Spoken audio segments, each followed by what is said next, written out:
¿Cómo está nuestra educación peruana en términos generales? Tenemos un resquebrajamiento general o generalizado de la confianza en el sistema, para empezar. Te estamos hablando del sistema político, el sistema de justicia, el sistema educativo. Todos los sistemas en el Perú están colapsando y no nos queremos dar cuenta de ello. Se están desmoronando, están quebrando. Entonces, cuando la pausa que te digo, hacemos la pausa y decimos, ok, ¿cómo está incidiendo esto en los chicos? ¿Qué ejemplo les estamos dando en lo que es crianza, en lo que es corrupción? ¿Cómo están funcionando los sistemas? No, ¿por qué de repente en un proceso judicial pasaron determinados actos y en otro no? Alguien se pone a pensar qué pasó con ese niño que fue arrebatado judicial o extrajudicialmente, o fue recuperado incluso judicialmente de los brazos de su madre o de su padre, de quien fue arrebatado. O sea, no estamos pensando en eso. Y yo creo que tiene mucho que ver y una incidencia generalizada en las decisiones que tomamos como adultos, ¿ya? Porque definitivamente están repercutiendo en la vida de los chicos, pero nadie dice nada, porque nadie se da cuenta. Nosotros pensamos que los chicos, mientras los mandamos al colegio, están bien. Cumplimos como padres, cumplimos como pedagogos, como profesores, pero una vez que los niños regresan del colegio, ¿qué hacen? Anualmente salen del colegio 700,000 chicos de quinto secundaria. 700,000 jóvenes egresan de los colegios públicos y privados a nivel nacional en nuestro país. La pregunta es, ¿a hacer qué? ¿A dónde van? ¿A hacer qué? ¿Qué futuro y van a buscar? sus cabezas, ¿en qué están pensando? Están pensando en ser streamers, en ser youtubers, en ser influencers, que está de moda esto, ¿no? O sea, ¿hasta dónde estamos soltando la cuerda del ejercicio de las libertades sin control y sin promoción? Porque obviamente no todo es represión, sino es promoción de actividades que vayan a nutrir a esos pequeños seres humanos, ¿no? Como pequeñas personitas que van a crecer y en algún momento van a estar en tu lugar y van a estar en mi lugar, y seguirán la siguiente promoción de personas que van ahora ellos a tomar decisiones que van a incidir directamente en el futuro y en el destino del país. Entonces, Esta crisis que estamos atravesando, que el epicentro, por supuesto, es la política, desde mensajes de permanente confrontación, de ejemplos de corrupción que son ya pan de cada día. Antes había un escándalo de corrupción, digamos, una vez cada medio año, y era todo un boom que remecía, la política, los medios de comunicación. Hoy es el pan de cada día los escándalos. ¿Cómo toda esta nube gris, toda esta coyuntura afecta en esa sociedad silenciosa que es la niñez peruana? ¿Cuál es el futuro que van a heredar? Y por supuesto que han heredado desde el abandono sistemático de la educación, pero también de esas ventanas de la puerta trasera del sistema que se ha ido abriendo para que se metan ideologías además financiadas por esta horda, si se quiere, de activistas que ya tienen, digamos, paralelamente otros fines, que es el tema de la ideología de género. Pero paralelo a eso ha habido un abandono. ¿Qué país le estamos heredando con esta realidad a esa sociedad invisible, silenciosa que es nuestra niñez peruana? Difícil escenario. Yo creo que hoy más que nunca los pedagogos, los psicólogos en general tienen una gran responsabilidad. También los jueces de familia tienen una gran responsabilidad sobre sus hombros, ya que no solamente tienen que cuidar el futuro económico o social del niño, sino también su salud mental. Hoy más que nunca y más que antes y más que en cualquier época de la humanidad, la infancia está tan bombardeada por tantas cosas. No solamente hay que cuidarlos de la pedofilia o de las redes de pedofilia que existen todavía, hay que cuidarlos de la morbosidad de las redes, hay que cuidarlos de los mismos compañeros que tú no sabes, a veces vienen con cosas, ¿no? Y difunden en sus aulas, en sus mismos salones, materiales o información que no están los niños de repente preparados para recibir, de repente no en este momento. Sin embargo, hay una situación de lo cual debería ser prioridad, y es que nada golpea más duro que la realidad, ¿no? Y la realidad de los niños ahora no es la misma realidad de nosotros cuando éramos niños. Definitivamente la realidad es diferente. Ahora, por ejemplo, un niño ve en la televisión, sí, que mi presidente, un ratito, tenemos 20 años de presidentes pésimos, todos prospecto de presidiario, ¿ya? Y la realidad que los niños ya empiezan a tocar es diferente. O sea, ya no es que no, fue un buen presidente, salvó al país, pero se fue preso por otras cosas. Ya es una realidad diferente. Ahora la realidad, no, sí, que mi presidente, por no poner nombres, ¿no? Así, un ratito, pero tu presidente, por no comprar mascarillas o no comprarlas a tiempo, o por vacunarse antes, mató 200.000 peruanos. O sea, es una realidad diferente, son noticias diferentes que tienen que asimilar y de repente el niño no está preparado para hablar de genocidio, pues. ¿Qué es genocidio? Sí, no, lo que pasa es que si tu presidente, ese que te enseñaron a querer en el colegio, de repente no hubiera hecho esto, no se hubiera muerto tu abuelita, no se hubiera muerto tu tío, no se hubiera muerto tu tía, y como que la realidad la cambia, que sí, por culpa de ese presidente se murieron. Y los niños lo dicen y empiezan a verbalizar y a contar situaciones que ya pertenecen a la realidad. Y es una realidad totalmente diferente. Ya no les puedes hablar a los Power Rangers, ya tienes que hablarle de otras cosas. No solamente de los dibujitos que ven en la televisión, sino que es una realidad en la que vivimos, en la que el sistema debería funcionar. Pero ¿por qué no funciona? No funciona porque hay corrupción, porque es una corrupción endémica, ¿ya? ¿Y de dónde parte la corrupción? De que el mismo funcionario o servidor público no hace lo que tiene que hacer o lo que le corresponde hacer. O lo hace para algunos y no lo hace para otros. Y esto se replica en el sector privado. Defiendo a las mujeres, sí. No un ratito, pero a determinado grupo de mujeres. Porque si son mujeres que no tienen mi afiliación política, no, que se defiendan solas. ¿No? Es decir, tenemos una sociedad que está en una crisis total de valores. Y esa es la razón también de este espacio de que se llama Rescatemos Valores, de que todos hagamos el ejercicio de alguna forma, desde el rol que nos toca, desde padres de familia, docentes, de trabajadores del mercado, de taxistas, de profesionales, desde la política, desde los medios de comunicación, todos podamos rescatar esos valores que se están perdiendo. ¿Cuál es el rol de los padres de familia en una coyuntura donde las redes sociales son la primera fuente, la primera fuente de conocimiento y de alimento de información de los chicos y los jóvenes? Los padres de familia están claudicando y abandonando el rol de salvaguardar la formación, la conciencia, los valores de los chicos. Por supuesto que el colegio hace tiempo ha abandonado ese rol, pero en estos tiempos complicados donde hay crisis política por un lado, crisis social, crisis económica, ¿cuál es el gran rol de los padres de familia hacia los hijos? Precisamente, felizmente, que el rol del Estado es un rol eminentemente subsidiario, ¿no? Por ende, los padres somos los eternos cuidadores y custodios de los niños. Ahora, para esto los padres tenemos una pequeña ventaja.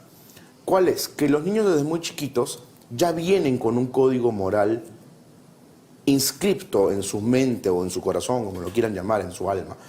De tal manera que cuando están jugando videojuegos, qué sé yo, aparece una mujer con poca ropa, entonces el mismo niño lo rechaza, oye, no, qué asco, guácala, yo no quiero ver eso. No, papá, porque, gente loca, pues, o sea, hay que saber explicarle por último al niño, o por último recurrir. Yo sí felicito a muchos trabajadores docentes y psicólogos que sí hacen buenos trabajos. Lo mismo no puedo decir, pues, de colegios donde yo he ido, por ejemplo, y no es ningún secreto. Hace varios años tuvimos una primera elección donde casi gana Villestein para el decano del Colegio de Abogados, y fue en el Colegio Guadalupe. Tú entrabas a las aulas del colegio, a mí se me apagó el celular porque en esa época era un poco, no es como ahora que hay cargadores virtuales y portátiles, ¿no? Y había propaganda senderista en los colegios. Entonces yo creo que un niño que está bajo la influencia de un profesor que le enseña marxismo, leninismo, maoísmo a niños, o que toma como héroes a Inti Brian, esa gente, los ídolos de la época, que se sabe que, pues, que eran gente de mal vivir, ¿no? Y que gente que fue asesinada por la misma gente que fue a ese tipo de marchas. O sea, vivimos en una total confusión y el padre tiene que ser siempre la guía. O sea, ante tal, te estoy hablando de convulsión, Ante te estoy hablando ante tanta claro, confusión, es de una guerra. información, no se sabe, es una batalla cultural silenciosa, una batalla que como toda batalla tiene dos frentes. Un frente que es toda esta comunidad ya abiertamente instalada, instaurada en la academia, en la política, en los ministerios, en las universidades, que son los caviares, que tienen su propia agenda y sus propias prioridades, y dentro de ellos está, por supuesto, el tomar la educación, el contenido de la educación y manipular la verdad que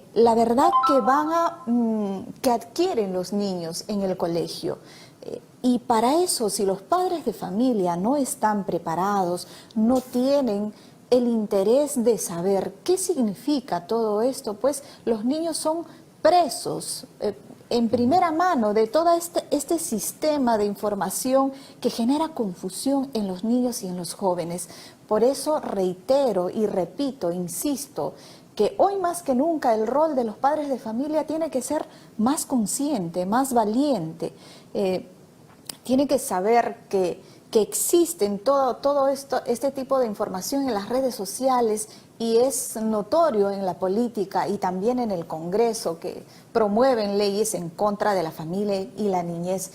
Y los padres de familia tienen que darse el tiempo necesariamente para investigar qué significa todo esto de la ideología de género, qué significa todo esto de la nueva izquierda, de la batalla cultural. De repente, en una primera instancia, para saber de qué se trata, y en segundo, para accionar si realmente esto está afectando a los niños.